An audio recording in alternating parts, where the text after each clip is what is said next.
everyone. Welcome to today's webinar, Five Stores Doing Payments Right, where we'll be discussing the strategies that 5 European companies are using to optimize their conversion and grow their businesses. First, I want to thank all of you for joining us today and also acknowledge that this is a difficult time in the world, so we really appreciate you taking the time to join us.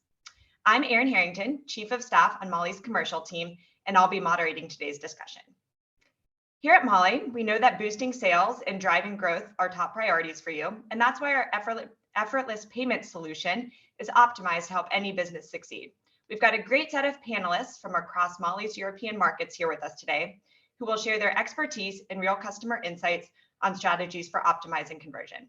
So today, I'm joined by Benjamin Lang, our country manager for France, Chris Henke, our sales lead for Germany, Emil Bolens, a solutions engineer for the Netherlands and Belgium markets, and Jordan Owen, the head of sales for the UK. We're really excited to have you here and looking forward to an engaging discussion that will cover how businesses are optimizing conversion through their payment method mix, checkout experience, leveraging their shop system or platform, as well as discuss some industry-specific strategies and trends. So we'll also save time for Q&A at the end, so please drop any questions into the chat during the conversation and we'll get to those later. So with that, let's get started.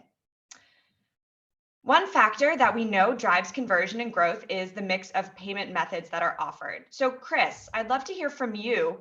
How do you think about the payment method mix with your customers in the checkout experience? Yes, of course. I mean, that's one of my favorite topics that I talk about on a daily basis, and of course, I'm more than happy to talk with you guys about it as well. And for me, my number one tip that I have for everybody, and that I took with a lot of conversations that I had with merchants that I onboarded with Molly and also previously, is mix it up, because every consumer has an individual need. And as you probably know, we are all working in the e-commerce business, but we are also consumers, so we also pay in online stores. So we all have our favorite payment method that we want to use, and of course, we as an e-commerce business, we want to make sure that our consumers find their favorite payment method at all time. And this becomes even more important when you're working internationally. I mean, even if you're working like me in Germany, or like my colleagues in the Netherlands, France, Belgium, or the UK, you need very specific payment methods, and of course, a very specific country-specific payment mix. So my tip is use local payment methods. We got you almost covered for everything that you need in Europe for all the payment methods, and also make sure, especially talking to my colleague Jordan in the UK, you need British pounds for UK customers. The UK customers are not willing to pay their online shoppings in euros, so we really have to focus on each individual consumer here. And why? Because studies show 69% more revenue is generated when you use localized payment methods. So it's super, super important. And Jordan, I know you brought a great case showing from the UK where exactly those tips have been used and brought to success. Yeah, absolutely. I guess I wouldn't disagree with anything that Chris has said there. I guess to bring that to life a little bit with a few examples, and let's just flick on to the next slide as we do this. Perfect, thank you. I mean, a couple of brands to call out, but I could probably call out hundreds of them, so I'll try and keep it brief. Snag is a great one. So they're a sustainable fast fashion brand, and they were initially actually focused on the UK market, but now the EU accounts for about 1/3 of their sales. And this kind of internationalization, despite Brexit, continues to happen with a lot of UK businesses and is obviously happening across Europe as well. And so what Chris mentioned about being local is super important, and I think continues to be of growing importance in the coming years, for companies that are selling online. And I think one of the things that you realize about companies like Snag, and they're a brilliant example of this, is that if a business cares about their online checkout, they also tend to approach the kind of whole customer experience with the same ethos, which is make it easy, make it relevant, make it really simple. And I think that's what helps them to get their Trustpilot scores, which are pretty much second to none. They're 5 stars and they've got about 50,000 reviews. So that gives you a sense of like how much they invest into that online customer experience, and it's absolutely been a proponent of their growth. And so, yeah, one of the things I guess that I'd call out for Snag is that their online experience is something they've spent a lot of time on. They're really focused on making sure that they can incorporate fairness and affordability into the product. So when they've got a relatively low margin for a fashion retailer, you are really laser focused on how do you increase conversion and sales, because volume matters. And when they actually went to introduce local languages with Molly for their websites across Europe, they saw their conversion rate double. So they went from 4% to 8%, which is pretty amazing if you think about what that means for your top line. And then when they introduced local payment methods on top, that went another 2%. So they're going from, a 4% conversion rate to 10%. And so that, thinking about expanding internationally, but remaining local and being really smart on understanding your conversion rate and how to influence it is super important. And then I guess another example, Meester, another fashion retailer, but they're in footwear this time, and they also have a huge focus on their carbon footprint. They came to Molly for a similar reason. So they were focused on trying to get alternative payment methods in a number of European countries. But where they focused actually was, and where they saw real value, was in having location-based checkouts. So what you're able to do, therefore, is say, because my shopper here is a German shopper, not only do I want them to be able to transact in the currency they want to transact, with the payment methods and with the right language, but I also only want them to see what's relevant for them. So a lot of people will ask, well, I don't want my payment page cluttered. If you offer me 25 payment methods, I don't want to put it all on one page, because that's going to be confusing for the customer and can negatively impact conversion. So something you also need to be thinking about is having the right number of payment methods and basically having only the relevant ones. And so having the ability to have location-based checkouts where they could choose the payment methods per market really helped increase conversions and also the speed of the checkout too. And then lastly, Chris also mentioned, being able to transact in GBP. Yes, that is really important for UK businesses, but we're often focused on transactions, and actually for businesses, we also need to think about what happens in the back end, which is settlement of those funds. And being able to offer in euros and GBP is brilliant, but actually if you're being forced by your payment provider to be settled in one currency, then that internationalization suddenly becomes a problem, because it's a source of a huge cost line for you, which is FX, international transaction fees. And so the ability that we had to settle Meester in euros and as well as GBP allows them also to save on that international transaction fee, which when you're thinking about expansion, I think that's something to bear in mind. Absolutely. Fantastic insights. I think really interesting to note that more isn't always better, and that it's really the relevance that drives conversion versus just the variety, and also important points about remaining locally relevant while also being a global company. So super interesting. Another topic that we know drives conversion and growth is the checkout experience. So Jordan, you mentioned a couple of points in the customer stories that you shared regarding the checkout experience, but would love to hear a little bit more about what makes the factors that make a great checkout.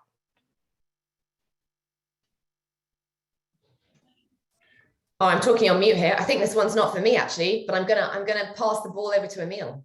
Thanks so much. Yeah, so the checkout is very important. So what we see more and more nowadays is that web shops are getting prettier and prettier. And also a lot more stores are going from offline to online. So what does a consumer know about you? They know your brand, they know your colors, your styles, your logo. So make sure to incorporate that in your full checkout flow. The consumer actually wants to pay to you because they're buying your shoes or your t-shirts or whatever you're selling.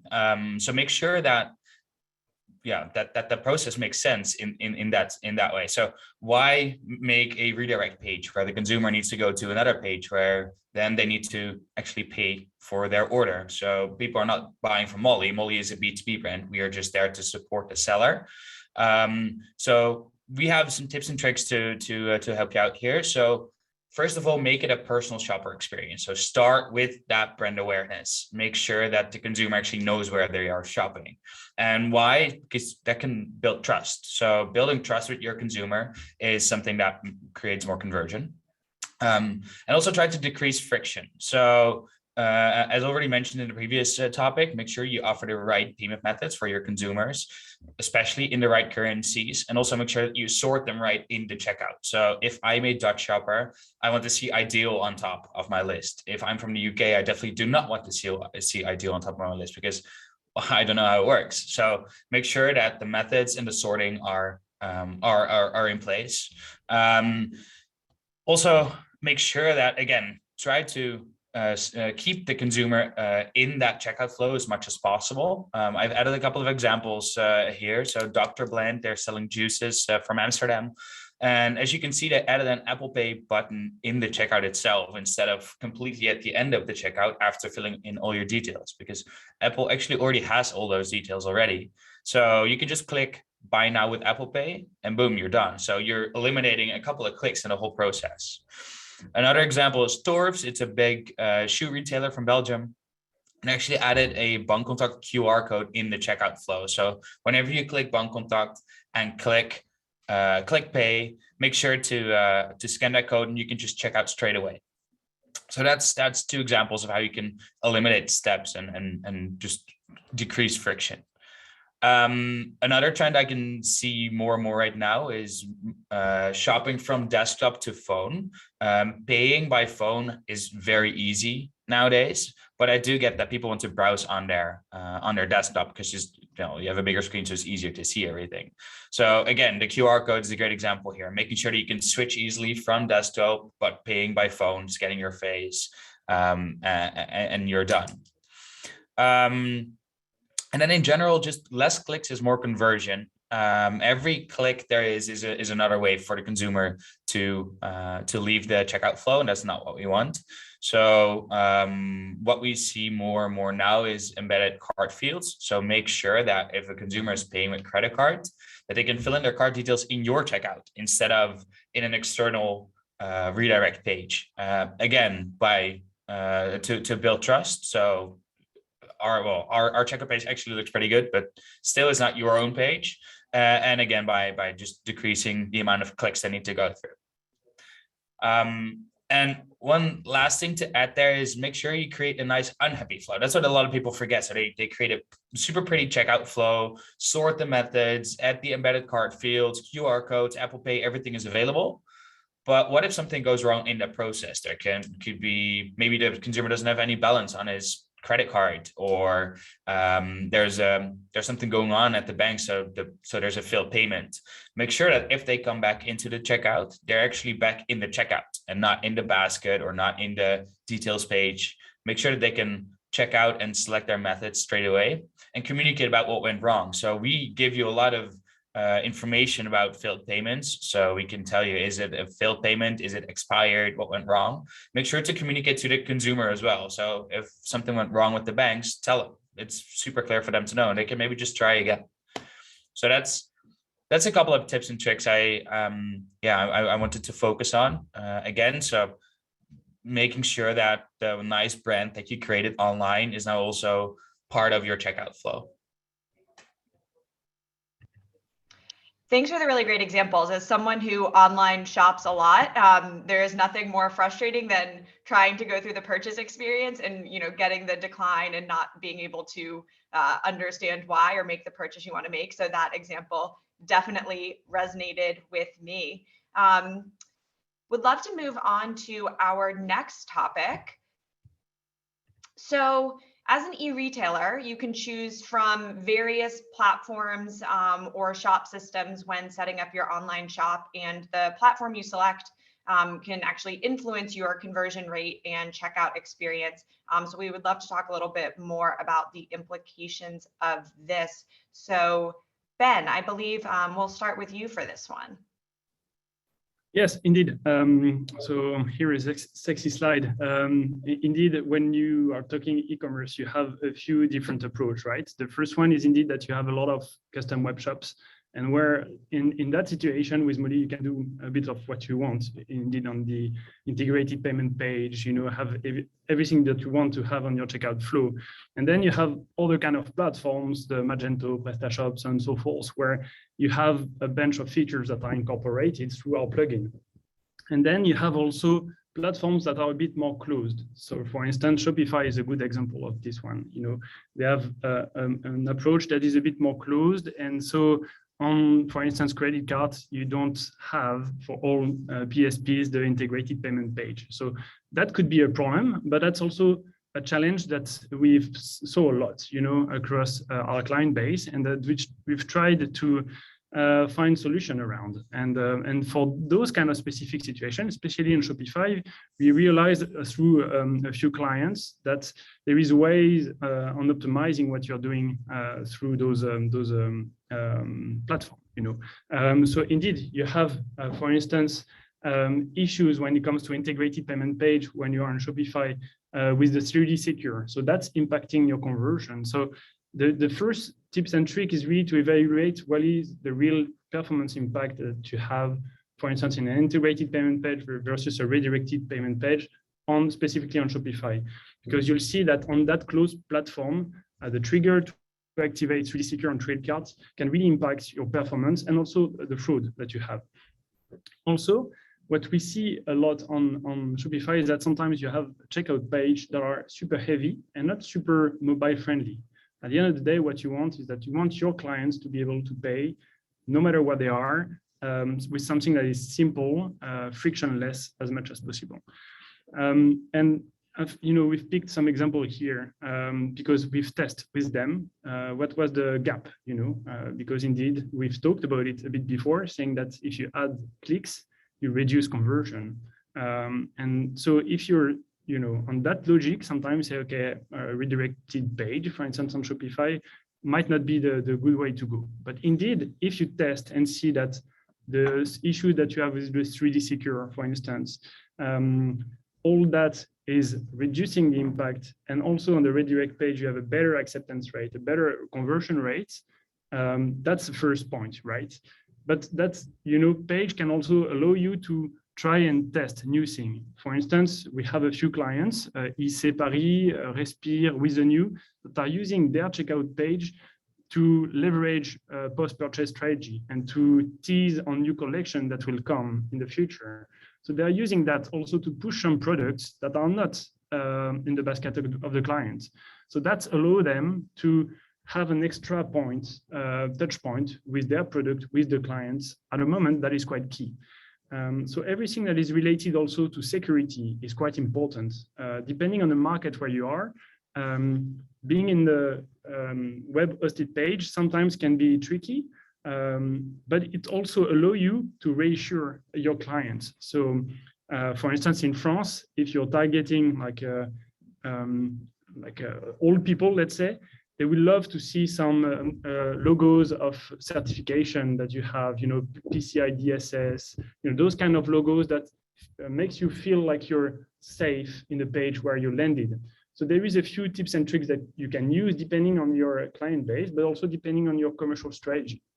And I think that's quite important, making sure that your page is secured, making sure that you're offering the right logos to reassure your clients, but also teasing and having a post-purchase strategy around that is a good way to leverage what at first should be seen as a limitation.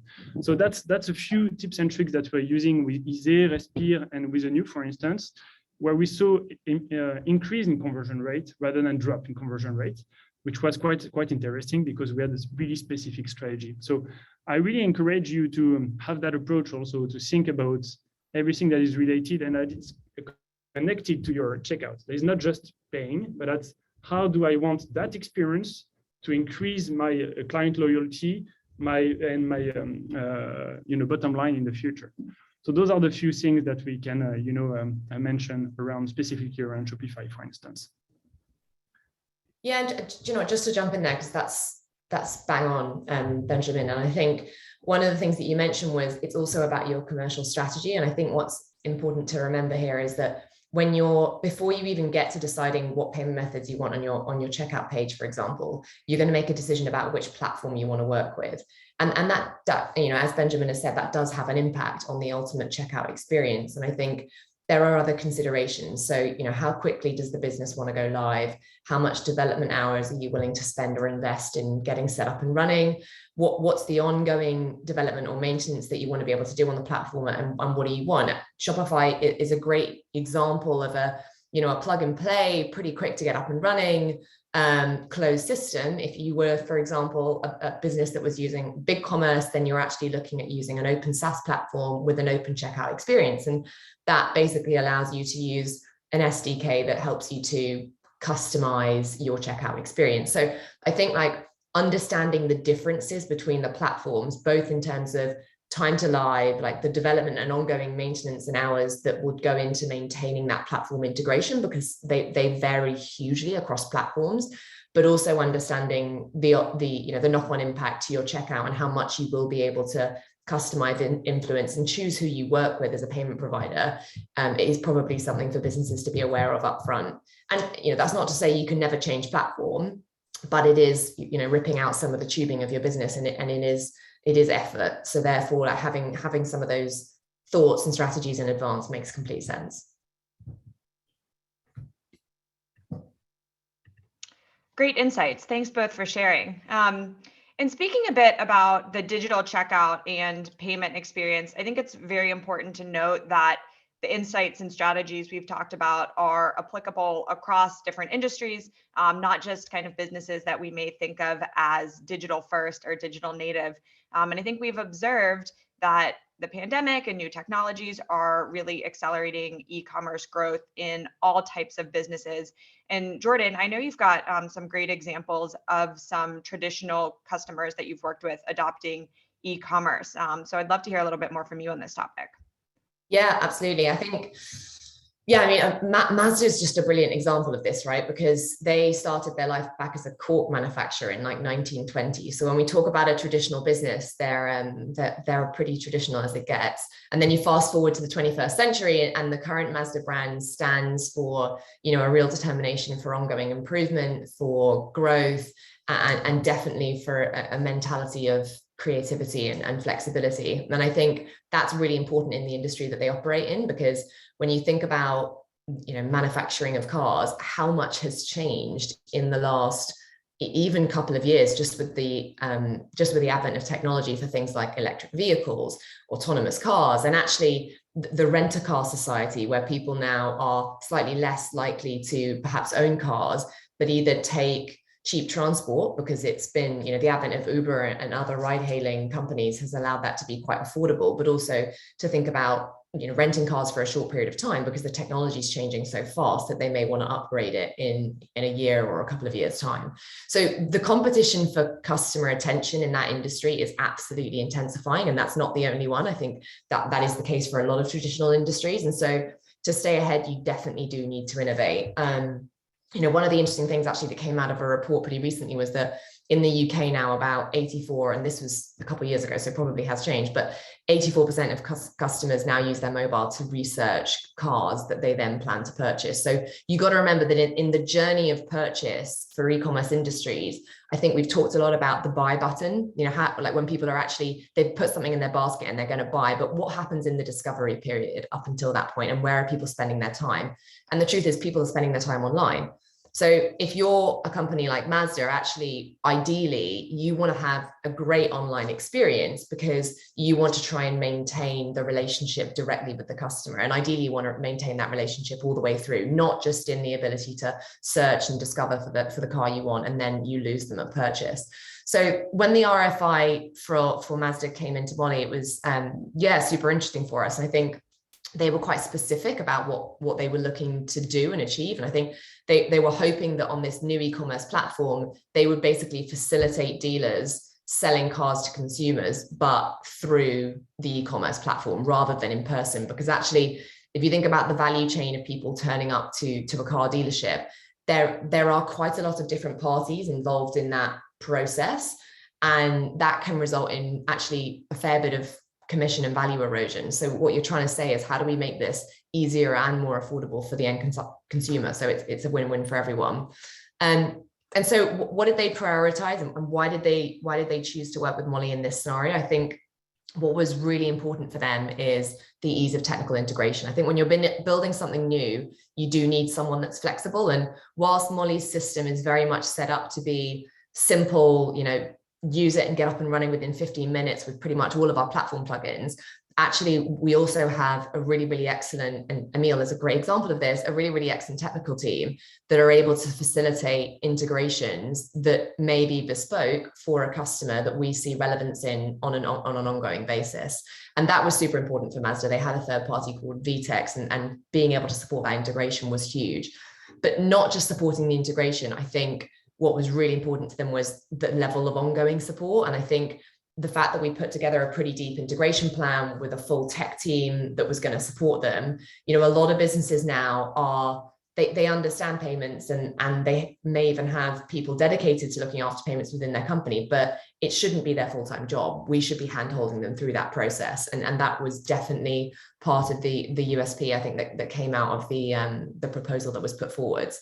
And so lastly, we talked about this before, so I'm not going to go over it, but they were really focused on making sure they were localized, and Molly is clearly strong here. So having that really seamless online experience with local languages was super important. And I guess, how have they leveraged that opportunity now that they're live? So they're live in the UK. They're doing deposits for cars through the e-commerce platform, and then they're soon rolling out to Netherlands, France, and Germany are going to follow in a couple of months. Actually, what's really interesting is that the list pricing for the sales of those cars has gone from being something that was hugely negotiated to now everything that's sold through the e-commerce platform has been 100% list price. And that's huge when you think about the business's ability to protect margin. And second of all, they're now seen as a bit of a first mover in a vertical trend that I think is pretty much set to continue. So if you've got that first mover advantage, you're able to innovate and stay ahead of your competition. And definitely they'll be looking to roll that out to other European countries and also enable the full sale of a car in the app. I think consumers are getting much more comfortable now, spending large sums of money online where they didn't used to before. Even just, personally as a consumer going out to a restaurant, I don't even travel with a wallet sometimes. I'm traveling with my phone because I know that with Apple Pay, I'm pretty much covered for the level of transaction I'm going to need. So people are getting a lot more comfortable with spending online. And I think, that's definitely something that will end up rolling out to other players in the industry too. Yeah, Jordan, I think you make a really good point about the customer and kind of conversion experience, not just being one moment at checkout, but it really is something that starts at the very beginning of the customer's first engagement with the brand, and then thinking about how their whole engagement and experience continues through the kind of online browsing experience through checkout. And it's important to consider what that looks like holistically. And I think that also ties really well to the point you made about Molly's kind of support environment as a payment services provider. It is not just at kind of the moment of integration, but actually kind of the support service and the true partnership that we like to think we have with our customers. So I love the points you made there. Chris, I think you have some interesting observations about kind of e-commerce with traditional retailers in the German market as well. Could you share a little bit more? Yeah, definitely. Jordan, I see you're 100 years old, Mazda, and I raise you 180 years of experience in the gloves and scarf market in Germany with the company Röckel. They're a super traditional German producer for very special gloves, very special scarves, also very active in the horse riding industry, and they're super well known, and especially in Munich, they're one of the big 5 key addresses to go if you're looking for elegant clothing and stuff like that. So of course, as they've been in the industry for over 180 years, they don't have an online shop for the past 180 years. That's quite a lot newer. But they started in the POS, and they adopted card payments very early in their time.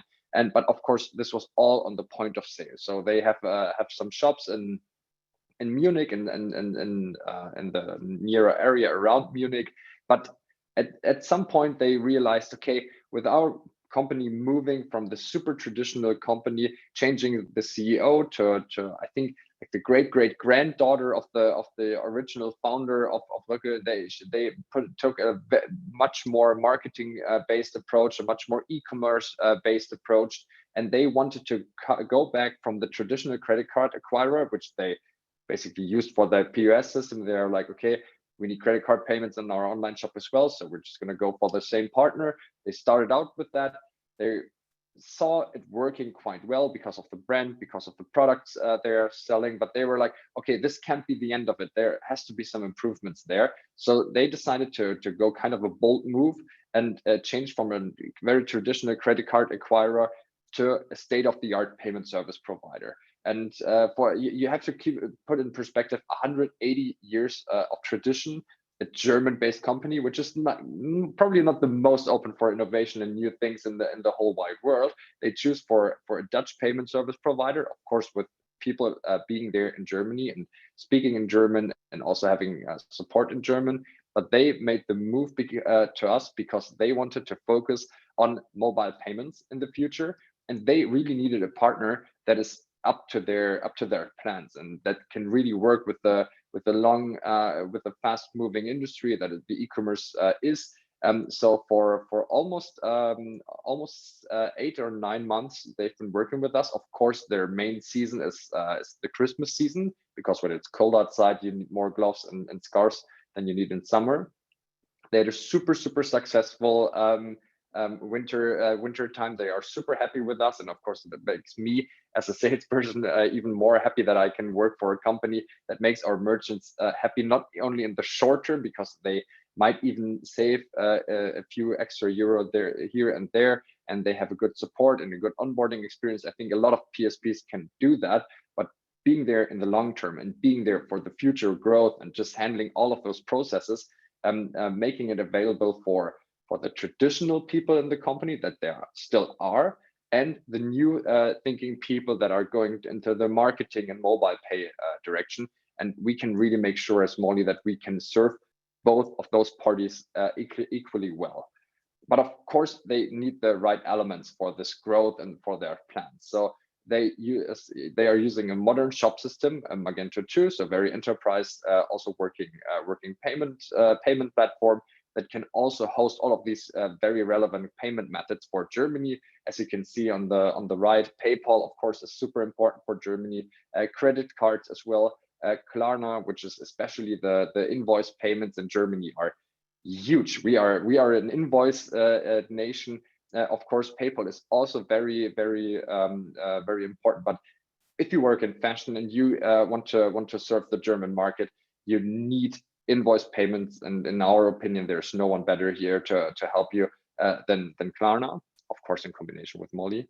And then what we also really like, they are working with an agency that is really taking care of all the technical stuff they have to deal with, because Röckel is an absolute expert in clothing, gloves, and scarves, and just retailing, but they might not be the best people with technical stuff, platform integrations. And it's not a bad thing. You don't have to be a pro in everything. You just need the right partner on hand that can help you.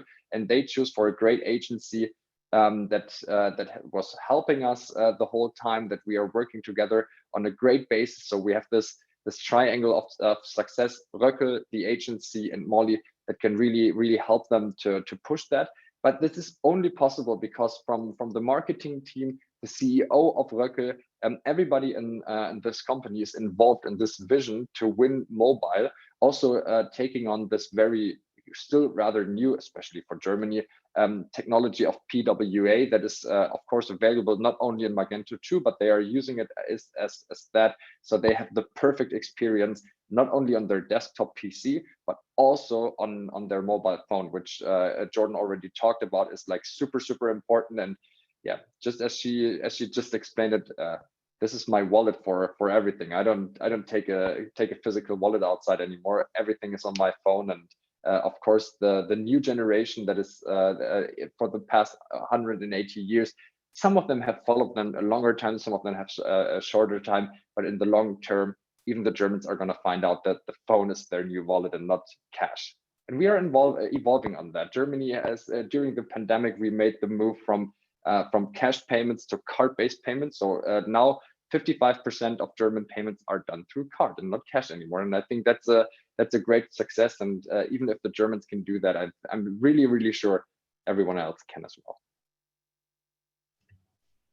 Chris, I'm really glad that you mentioned agencies and the triangle of success, as you called it, because I think the relationship between Molly, agencies, and our customers is really unique and really powerful in terms of helping to grow businesses, and a relationship that we really value. I think you guys also made a really great point with both of those examples, that being a traditional business doesn't mean that you aren't innovative or adaptive. And I think you guys both really highlighted two companies that are very visionary in terms of their ability to adapt to changing trends and really meet consumer needs. And I think we all get really excited about working with innovative businesses like the ones you guys highlighted. So really great examples there. Before we move to Q&A, I think we wanted to touch on one more topic, another trend we are observing in the market, which is the rise of subscription-based payments.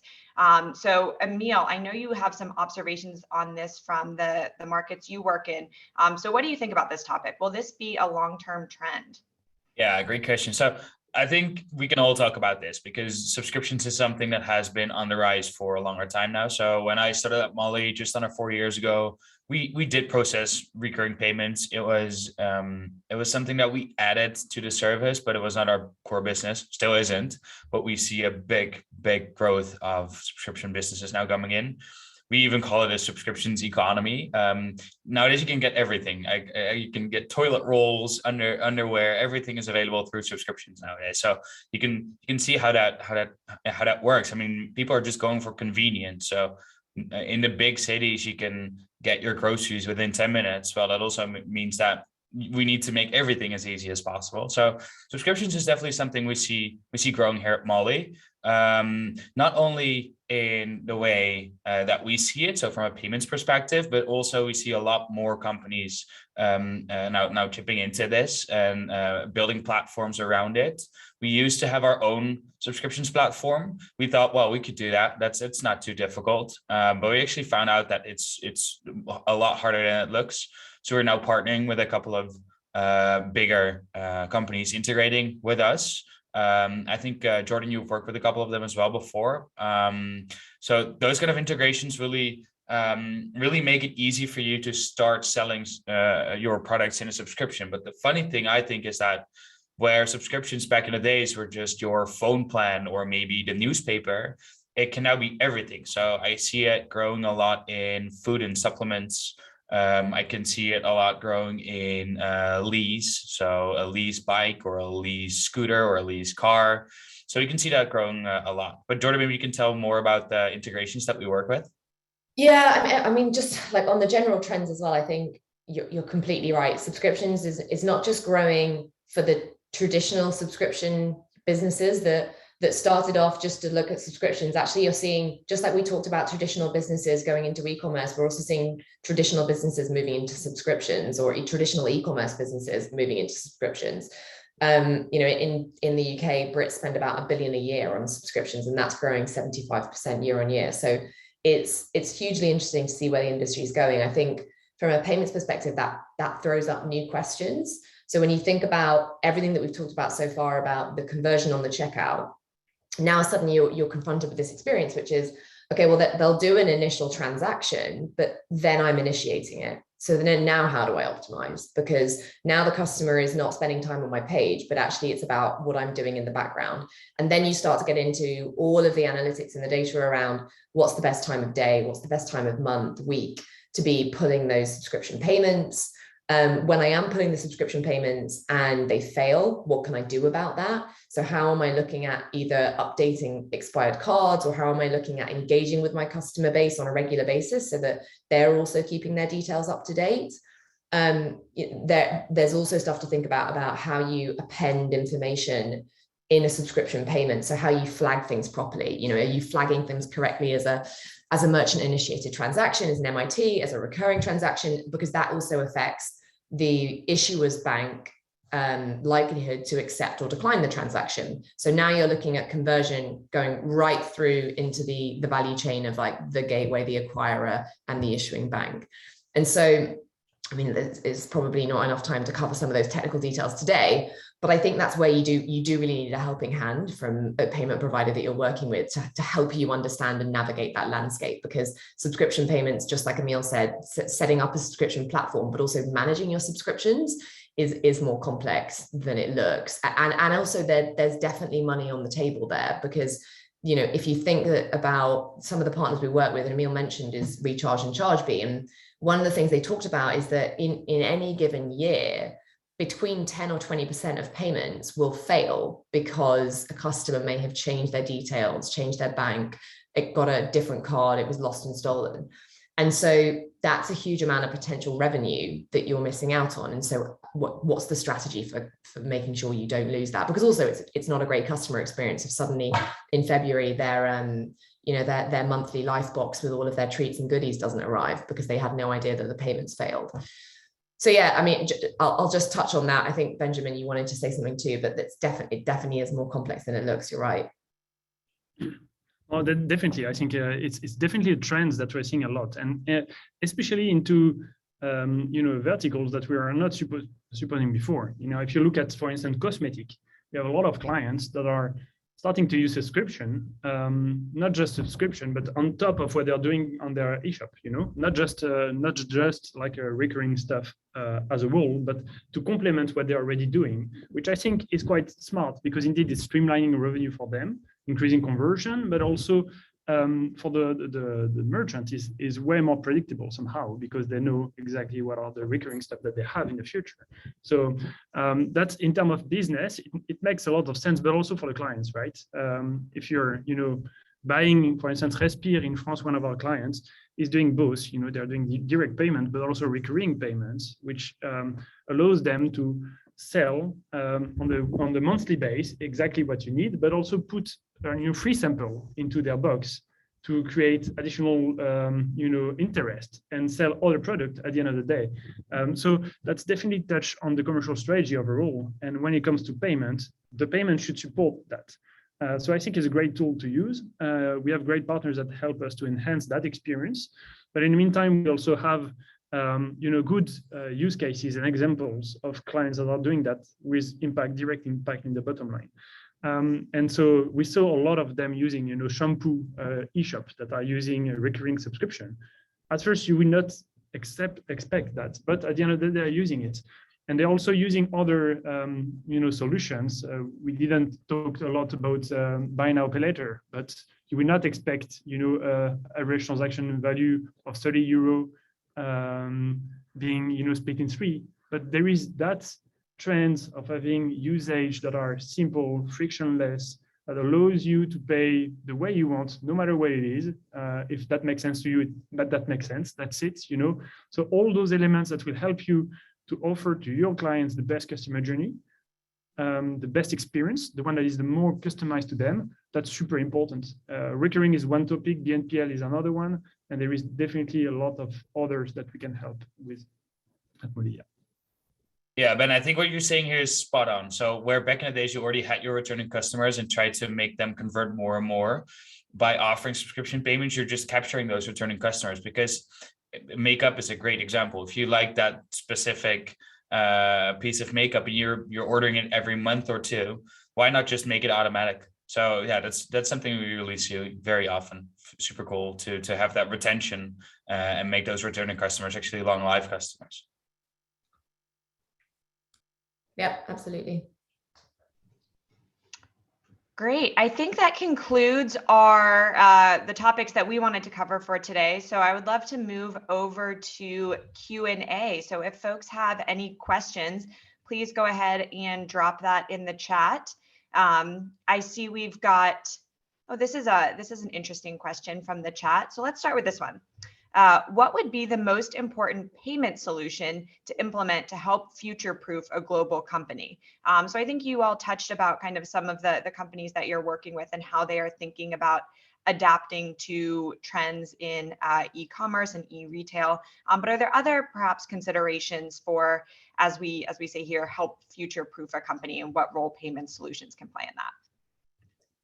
Well, that's a great question. I think apart from some of the things we've already talked about, and I guess we might need to define here what payment solution is in the context of this question, but we've talked about, if you're a global company, I definitely think a payment solution that enables you to do local well is pretty much the most important thing. The other thing that you might want to think about though is, for a global company, if you're a global company, you're probably turning over a decent amount of revenue. And I think once you get to a certain size, the prospect of needing redundancy becomes quite important. So what you don't want is to have all of your eggs in one basket. And I've heard that a lot when I used to look after clients, which is, if something goes down or breaks, I don't want it to be that suddenly I can't transact all around the world. So working with a payment solution that either has redundancy built into the platform, i.e. that they're able to switch via different acquirers so that if something goes wrong, you can still continue processing, or choosing to have two, which might be relevant if you're a global company, because to be honest, you may have players, for example, in the US or in the Asia Pacific markets, where because they have been born there, their ability to get really excellent acceptance rates may be better than a European or a UK born company. So I think the consideration of local versus global, but also like one global PSP versus multiple PSPs are the two biggest questions that global companies come up against. Redundancy is really important. Clearly, economies of scale and commercials are super important. So if you work with one provider, you're probably going to get better terms, but you have to trade that off against what you're able to achieve in a per market basis for acceptance and conversion. So when you say the most important payment solution, I don't know if you're looking for me to give you a brand name there, but I do think that like those are probably the two most important considerations in deciding your payment solution. But I don't know if anyone else has a different view. And I think to complement on that, I think what matters is what your clients want, right? And so in your approach is, and the first thing I would say is to understand where are your clients and what do they want. And indeed, when you're global, you're going to look into, for instance, I want to be better in Europe. My core market in Europe is first Germany. My second market is France, and you have then the list of priorities in terms of market. And then you have the list of payment methods that should be linked to that. What I think we do well at Money, and that's something a bit different from other PSPs, is that we do have the tech to support you in all the countries, but we also have the team to explain you that indeed for Belgium, you need bank contact. And we don't expect everyone to know that, right? That's, I'm French, like 5 years ago, I was not aware that there were something else than credit cards. That's looks weird, but, we have a team that is also helping to support and understanding what are the needs per market that are linked to your customer base, your targets. So if you need, if Germany is important to you, we have a great team in Germany that will help you to explain you what are the exact payment methods that you need to be specific and be, to have conversion rate there. So what matters is your conversion rate. And we are here to outsource your payment expertise to support your strategy. So payment mix is really something that will help you on your global strategy to enhance your conversion rate. Yeah, and to add to that, I would also say picking the right partner. So you want somebody that can actually grow with you. Only being able to process a specific method, that's definitely a good start. So make sure you find somebody who can process in the countries that you're selling in. Also, the payments and fintech industry is moving so fast, and every month there's new payment methods and new initiatives or trends that are going on. So find somebody who can actually assist you there. So not somebody who will just be there if there's a problem and reactively fix that for you, but somebody who can proactively help you out, plan quarterly meetings with you to talk about the new trends in the payment markets, talk about new payment methods coming up. Make sure that you have somebody who can actually assist you there. So we are working with payments every day. We hopefully are the experts on payments. So we should share that knowledge with you. You are an expert on your own business, and we can learn from you as well. And you can learn from us by listening to what we see in the market. I love that last point about it being really a partnership of learning from one another. I want to go to another question from the Q&A from Marina. So speaking of Klarna, have there been cases where you advise customers not to use buy now, pay later solutions? Is it always a good idea since we're seeing it increase in popularity? Or are there perhaps verticals for which it is a better or less good fit? I don't mind starting here. I think I saw that. I thought it was a great question. So yeah, nice question there. I think when we think about local payment methods, region influence is more than vertical. So where you would advise a customer not to use buy now, pay later is if it was not a preferred payment method for 99% of that country. You know, it wouldn't make sense. Even if you are a fashion retailer, if no one's accustomed to using a buy now, pay later solution, then regardless of whether you're in the right sector, it's not going to make sense. So I think like region is probably the most important thing when thinking about what payment method you offer on the checkout. I think for verticals and like, so let's assume you have a country where buy now, pay later is a solution that people use. They choose to check out that way. Would there be any customers where you advise them not to? Oh, great question. I think even in retail, one of the things that I realized when working with a global fashion brand is that when they launched Klarna in the UK, actually what they saw was the number of orders through Klarna went up significantly, but you've got to remember that sometimes those orders can be cannibalizing other payment methods. So it might not always necessarily be a net increase. So that's something to keep track of, which is like, I would advise, and Ben talked about this earlier, test and learn. And then when they did go live with it, they saw that they had more refunds than they were expecting on buy now, pay later. So depending on like the demographic of your shoppers and how they behave, and this global fashion brand did have relatively high levels of returns anyway, but they saw higher levels of returns on this payment method than others. Now they didn't turn it off, but I think what they wanted to do was use that insight to understand why is that happening and what's causing that behavior.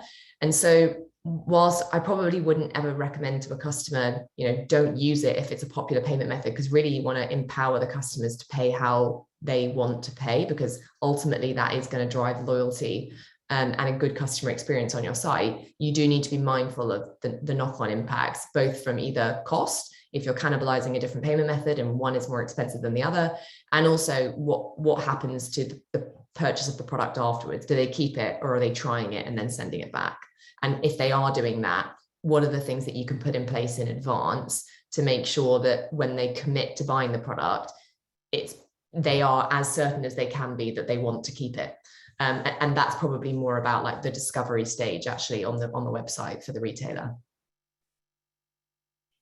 Yeah, and maybe to add to that, you have also verticals where, Pay in 3, for instance, less relevant. For instance, the B2B ecosystem, sometimes less something that is quite important rather than in fashion. So it really depends on, understanding what your clients want.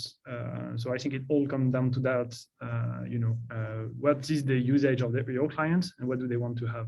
Indeed, you can offer different options and see which one they are going to select. But in the meantime, you don't want to have a long list of payment methods on your checkout that could be confusing. So the best thing, in my opinion, is always to test and learn. Activating payment methods with Molly, you can do that in one click, so it's not super complex. And then you just have to see the performance of that. And if indeed it's cannibalizing other payment methods, or if it's increasing your conversion, that's perfect, right? That's what you have to track. And having a tool that offers you the possibility to track that performance is something that at Molly we offer, and I think it's quite important in this world where we need to have agility. So, yeah, it's broader than just BNPL. To be honest, I think it's really about understanding your client and being able to adapt to them, to offer them, in an agile way, what's working the best for them. Yeah, I think someone had a similar comment in the chat, but I think the answer to a lot of these questions is very often it depends, and there is often not a one size fits all solution in terms of the checkout experience, but it is very much about adapting to the context and kind of, as you said, the client and customer needs. So I think the adaptability, experimentation, innovation, and kind of constant learning are all really important points. So I think we've got time for perhaps one more question. I know there are a few great questions in the chat, so we can absolutely follow up on some of those afterwards. But I think there was one question perhaps directed to Emil related to Shopify and kind of the user experience there. Is there a way to remove Molly or the payments provider from the payment process with the platform? Yeah, great question.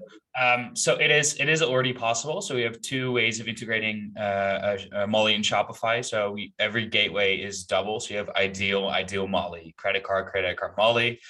We prefer the one without Molly as well. Again, we're a B2B brand. But at the end of this quarter, we're launching a new Shopify integration. Shopify is revamping their way of payment integrations and is giving us a little bit more control over the checkout. So in that integration, there will be a couple of extra things. I think one of the coolest things is automatic translations of the payment gateways. So credit cards could be different in France, Germany, or the Netherlands, for instance. But it can already be taken off. So if you Google how to install Shopify Molly at Shopify without Molly, then you'll find the answer.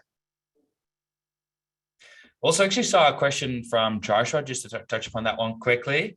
I think what you're suggesting here is super cool. So he says right now we're adapting the payment method, the method selection and sorting based on location, but adapting also on other demographics like age. Do you think that will be possible? I think it's really cool. So for instance, Klarna has a high adoption under younger shoppers, younger female shoppers, for instance. So yeah, why not focus on that? If you see that a female shopper in this specific age group is shopping on your site, why not put it on top of the list? I think it's a really cool suggestion, and it's something we need to look into for our plugins as well. Yeah, really cool question. I saw that too. All right, well, I think we are almost at time. So I want to thank you all for joining and for really the great conversation and insights. Of course, we'll send a follow-up email. And if you have any questions or feedback about the topics that we covered today, you are encouraged and welcome to reach out to any of the panelists directly. Their contact information is shared here. I know there were a couple of unanswered questions left in the chat, so we will look to follow up on those. But again, feel free to reach out to any of these folks directly, and I know we would all be happy to help. So thank you all again for joining, and we will see you next time.